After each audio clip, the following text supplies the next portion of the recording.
Os fiéis oferecem junto com o sacerdote. Tudo isso consta da fé verdadeira, mas deve-se, além disso, afirmar que também os fiéis oferecem a vítima divina sob um aspecto diverso. Já o declararam abertamente alguns dos nossos predecessores e doutores da Igreja. Não somente, assim afirma Inocêncio III, de imortal memória, oferecem os sacerdotes, mas ainda todos os fiéis. Pois isto que em particular se cumpre pelo ministério dos sacerdotes, cumpre-se universalmente por voto dos fiéis.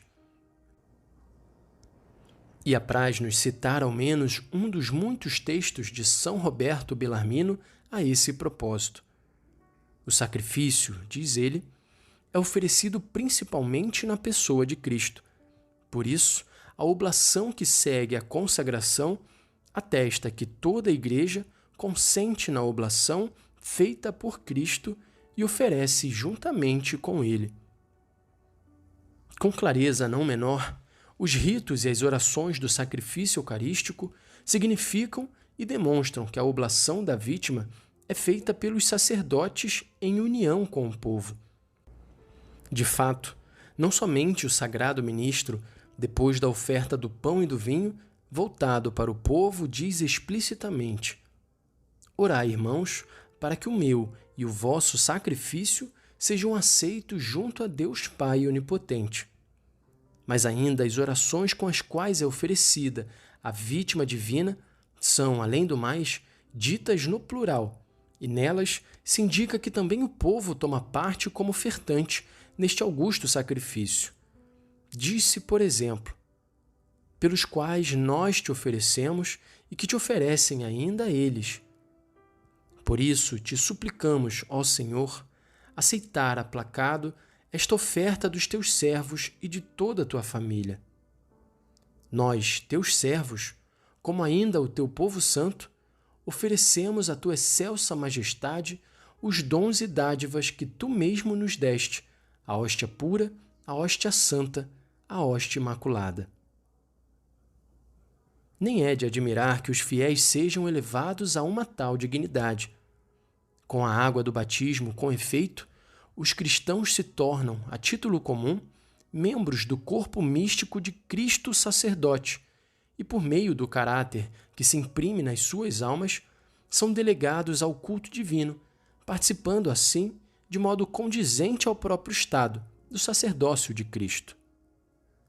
Na Igreja Católica, a razão humana iluminada pela fé sempre se esforçou por ter a maior consciência possível das coisas divinas.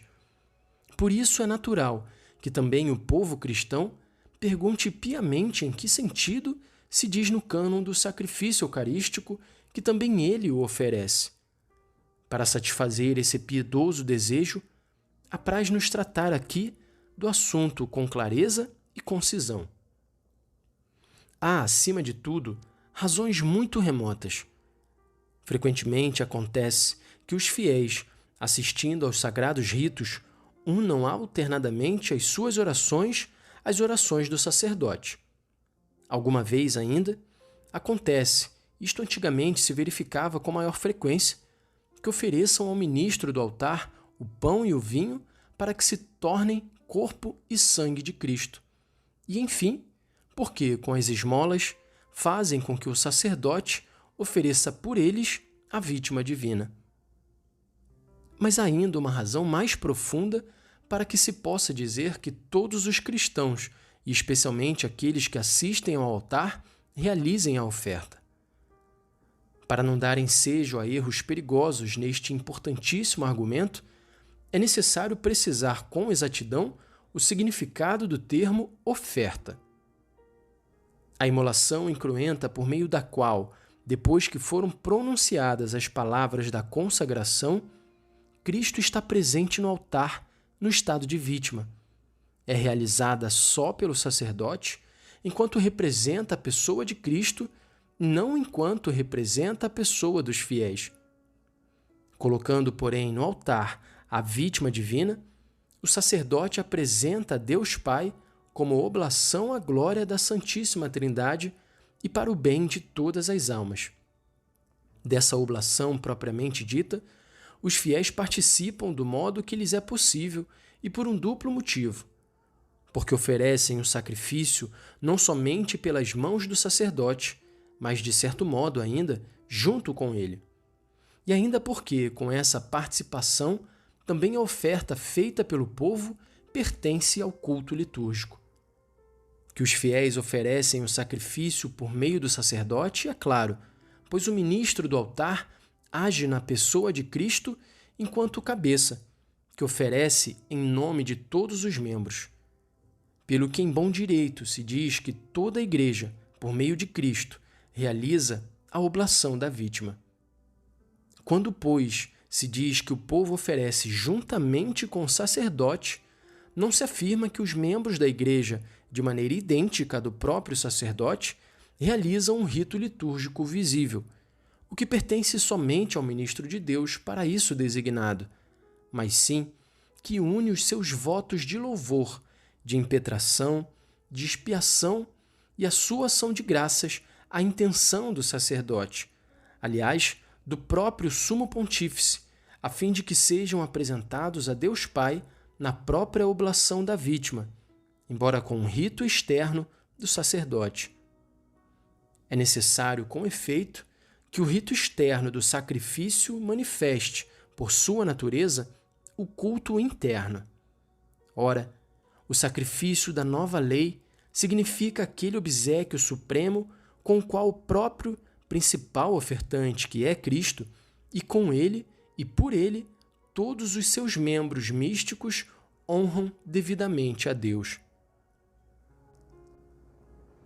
Com grande alegria da alma, fomos informados de que essa doutrina, especialmente nos últimos tempos, pelo intenso estudo da disciplina litúrgica da parte de muitos, foi posta em sua luz, mas não podemos deixar de deplorar vivamente os exageros e os desvios da verdade que não concordam com os genuínos preceitos da Igreja. Alguns, com efeito, reprovam de todo as missas que se celebram privadamente e sem a assistência do povo, como se desviassem da forma primitiva do sacrifício. Nem falta quem afirme que os sacerdotes não possam oferecer a divina vítima ao mesmo tempo em muitos altares, porque desse modo dissociam a comunidade e põem em perigo a unidade. Também não falta quem chegue ao ponto de crer necessária a confirmação e a ratificação do sacrifício por parte do povo, para que possa ter sua força e eficácia. Erroneamente, nesse caso, se faz apelo à índole social do sacrifício eucarístico. Toda vez, com efeito, que o sacerdote repete o que fez o Divino Redentor na última ceia, o sacrifício é realmente consumado e tem sempre e em qualquer lugar, necessariamente e por sua intrínseca natureza, uma função pública e social, enquanto o ofertante age em nome de Cristo e dos cristãos, dos quais o Divino Redentor é a cabeça, e oferece a Deus pela Santa Igreja Católica e pelos vivos e defuntos. E isso se verifica certamente, quer assistam os fiéis, e desejamos e recomendamos que estejam presentes numerosíssimos e fervorosíssimos, quer não assistam, não sendo de nenhum modo requerido que o povo ratifique o que faz o sagrado ministro. Se, pois, daquilo que foi dito resulta claramente que o santo sacrifício da missa é oferecido validamente em nome de Cristo e da Igreja, nem fica privado dos seus frutos sociais, mesmo quando celebrado sem assistência de nenhum acólito. Todavia, pela dignidade deste mistério, queremos e insistimos, como sempre quis a Madre Igreja, que nenhum sacerdote se aproxime do altar sem ter quem o ajude e lhe responda, como prescreve o cânon 813.